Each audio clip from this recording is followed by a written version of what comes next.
Hello everyone, आज मैं आपके साथ शेयर कर रही हूँ बहुत ही spongy juicy and perfect dhokla recipe जिसे हम बहुत कम टाइम में बनाएंगे। और आज इस ढोकले को हम कटोरी में बनाएंगे ताकि ये दिखने में काफ़ी अट्रैक्टिव लगे। बिल्कुल परफेक्ट मेज़रमेंट के साथ हम परफेक्ट टिप्स एंड ट्रिक्स को फॉलो करके ढोकला बनाएंगे ताकि कोई भी प्रॉब्लम ना आए। अगर आपको लगता है कि आपका ढोकला चिपचिपा बनता है या बैठ जाता है, अच्छा स्पॉन्जी नहीं बनता, तो इस वीडियो को कंप्लीट देखिएगा। कुछ ऐसी बातें मैं आपके साथ शेयर करूंगी जिन्हें फॉलो करके अगर आप ढोकला बनाएंगे तो वो बिल्कुल भी फेल नहीं होगा। तो ढोकला बनाने के लिए हम इस्तेमाल करेंगे 1.5 कप के करीब बेसन और पानी डाल करके एक परफेक्ट बैटर बना लेंगे। ध्यान रखिए, जब भी आप बेसन का इस्तेमाल करें तो हमेशा उसे छान कर ही यूज़ कीजिएगा। छानने से बेसन का वॉल्यूम बढ़ जाता है। अब यहाँ पर हमने 1.5 कप बेसन में 1 कप के करीब पानी इस्तेमाल करना है परफेक्ट बैटर बनाने के लिए। पर पानी एक साथ बिल्कुल नहीं डालना, थोड़ा थोड़ा पानी डाल करके एकदम लम्प फ्री बैटर बनाकर तैयार कर लेंगे। अभी आप देख सकते हैं एक साथ मैंने पानी बिल्कुल नहीं डाला, थोड़ा थोड़ा करके पानी डालेंगे और बिल्कुल स्मूथ कंसिस्टेंसी का परफेक्ट बैटर बनाकर तैयार कर लेंगे। बिल्कुल ऐसी कंसिस्टेंसी हमने बना लेनी है। तो अब हम इसमें डालेंगे 1 चम्मच के करीब नमक, 1 चम्मच पाउडर शुगर और साथ ही में डालेंगे 1 चम्मच के करीब ऑयल। ऑयल डालने से बेसन की जो ड्राइनेस है वो बिल्कुल नहीं रहती। और इन सभी इंग्रेडिएंट्स को मिक्स करके बैटर को 10 मिनट तक रेस्ट के लिए छोड़ देंगे। अब यहाँ पर आप कोई भी पुरानी या नई कढ़ाई ले लीजिए एज ए स्टीमर, और साथ ही में कोई भी स्टैंड जो आपके घर में अवेलेबल हो वो आप यूज़ कर सकते हैं। यहाँ पर मेरे पास स्टैंड था। अगर आपके पास ऐसा स्टैंड ना हो तो आप गैस का स्टैंड भी इस्तेमाल कर सकते हैं या फिर कोई भी कटोरी को उल्टा करके रख सकते हैं। तो यहाँ पर हमने पानी डालकर इसे कवर करके रख दिया है प्री स्टीम होने के लिए। और साथ ही में जिस मोल्ड में, जिस कटोरी में हमने बनाना है ढोकला, उसे हम ऑयल से ग्रीस कर लेंगे। आप चाहें तो इस तरह से प्लेट में भी ढोकला बना सकते हैं या ग्लासेस में भी ढोकला आप बनाकर तैयार कर सकते हैं, पर जैसे मैंने आपको ग्लास दिखाए वैसे ही होने चाहिए। अब देखिए 15 मिनट के बाद में बैटर बिल्कुल तैयार हो चुका है। अगर आपको इसकी कंसिस्टेंसी थोड़ी सी थिक लगे तो थोड़ा पानी डालकर आप इसे बैलेंस कर लीजिएगा। अब लास्ट टाइम पे डालेंगे 1 पाउच इनो। कोई भी बेकिंग पाउडर या बेकिंग सोडा इस्तेमाल हम नहीं कर रहे हैं, क्योंकि अगर हम उनका इस्तेमाल करें और परफेक्ट मेजरमेंट ना हो तो ढोकला बिल्कुल भी परफेक्ट नहीं बनता। तो इनो बिल्कुल सिंपल सा तरीका है और इंस्टेंट बनकर तैयार हो जाता है। अगर आपने पहले कभी ढोकला नहीं बनाया या बिगनर है, आपसे ख़राब हो जाता है, तो इनो का ही इस्तेमाल करें। अब कुछ लोग पूछते हैं कि क्या इनो से इसका टेस्ट ख़राब नहीं होता, तो कोई भी फ्लेवर इनो का यहाँ पर ऐड नहीं होता है। बस इससे जो है ढोकला काफ़ी स्पॉन्जी बनता है। तो इनो आप इस्तेमाल कर सकते हैं। मैं जब भी ढोकला बनाती हूँ तो इनो का ही इस्तेमाल करके बनाती हूँ और ढोकला बिल्कुल परफेक्ट बनता है।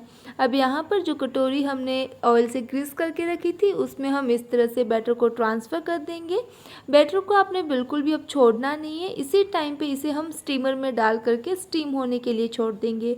कुछ लोग क्या करते हैं, उनके स्पॉन्जी ढोकला नहीं बनने का कारण क्या होता है कि वो जो इनो डालने के बाद में बैटर को छोड़ देते हैं, जिसके कारण जो बैटर में बबल्स बने होते हैं वो हट जाते हैं और इनो और ढोकला स्पंजी नहीं बनता। तो आपने ये मिस्टेक बिल्कुल नहीं करनी है।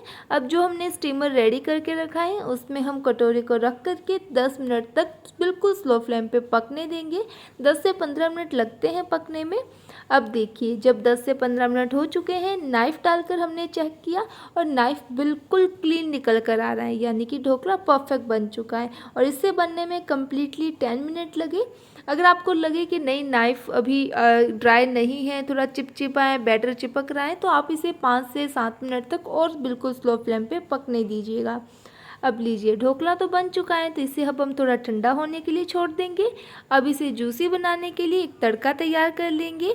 लेकिन देखिए आज जब मैं तड़का बना रही थी तो मेरे साथ कुछ हादसा होने से बाल बच गए, परमेश्वर ने बचाया। आपने क्या करना है, ये मिस्टेक बिल्कुल नहीं करनी। एक्चुअल में हुआ क्या, कढ़ाई में ऑयल डाला, हरी मिर्च डाली, तड़कने के बाद में पानी डाला, पर ऑयल बहुत ज़्यादा गर्म था, फ्लेम हाई थी, और जब मैंने पानी डाला तो बहुत ज़ोरदार धुआं हुआ। ऑलमोस्ट 1 मिनट के लिए तो रसोई पूरी में धुआं हो गया। काफ़ी ज़्यादा डर लग रहा था क्योंकि मिस्टेक यही थी कि ऑयल गर्म था और उसी टाइम पे पानी डाल दिया। तो आपने ध्यान रखना है जब आप तड़का बनाएं, यानी कि जब मिर्चें डालें और राई डालें, तड़कने के बाद में जब पानी डालें तो फ्लेम को बंद करके ही पानी डालिएगा ताकि कोई भी प्रॉब्लम ना हो। और फिर डाल देंगे नमक, 5 से 6 चम्मच के करीब चीनी, अगर मीठा कम पसंद है तो कम डालिएगा, और लास्ट में नींबू रस डाल करके इसे अब हमने 1-2 बॉयल आने के बाद में इस तरह से तड़का तैयार कर लेना है। अब देखिए जो कटोरी में हमने ढोकला बनाया था उसे हम थोड़ा सा चाकू की हेल्प से साइड से डिमोल्ड कर लेंगे और इस तरह से निकालेंगे तो बहुत इजीली जो ढोकला है वो बनकर तैयार हो जाएगा। अब मैं आपको दिखाती हूँ ये कितना स्पॉन्जी है। ये देखिए गाइस, एक बार के लिए तो मुझे ऐसे लग रहा था कि ये रियल का स्पॉन्ज मेरे हाथ में आ गया हो। सच में गाइस ये बहुत ही परफेक्ट बना है और देखिए आप समझ सकते हैं कितना या ज़्यादा ये स्पॉन्जी बना होगा। अब नेक्स्ट क्लिप में आपको एक और दिखाऊंगी जिसमें आपको मैं दिखाऊंगी कि सेकंड ढोकला भी बिल्कुल वैसे ही परफेक्ट बना है। ये देखिए, है ना कितना कमाल का। तो आप इस रेसिपी को फॉलो करके एक बार ज़रूर ढोकला बनाइएगा, 100% परफेक्ट बनेगा। बस आपने बैटर की कंसिस्टेंसी का ही ध्यान रखना है, इनो का इस्तेमाल करके बनाइए, इंस्टेंट बनेगा और परफेक्ट बनेगा। अब यहाँ पर मैं इसे कुछ इस तरह से 2 पीसेस में कट कर लूँगी। अब देखिए मोस्टली जब भी मैं ढोकला बनाती हूँ तो नॉर्मल प्लेट में बनाती हूँ, वो भी परफेक्ट बनता है, स्क्वायर पीसेस में कट कर लेते हैं। लेकिन आज मुझे कुछ डिफरेंट करना था तो इसलिए मैंने कटोरी में बनाया। आप किसी भी मोल्ड में इसे बना सकते हैं। अब 2 पीसेस में ढोकला को कट करने के बाद में जो हमने तड़का तैयार किया है उसे हम इसके ऊपर स्प्रेड कर देंगे। तो लीजिए अब मैं आपको कट करके दिखा रही हूँ ये कितना सॉफ्ट बना है, बिल्कुल रुई जैसा सॉफ्ट और स्पॉन्जी ढोकला हमने घर पर बनाया। वीडियो पसंद आया तो लाइक शेयर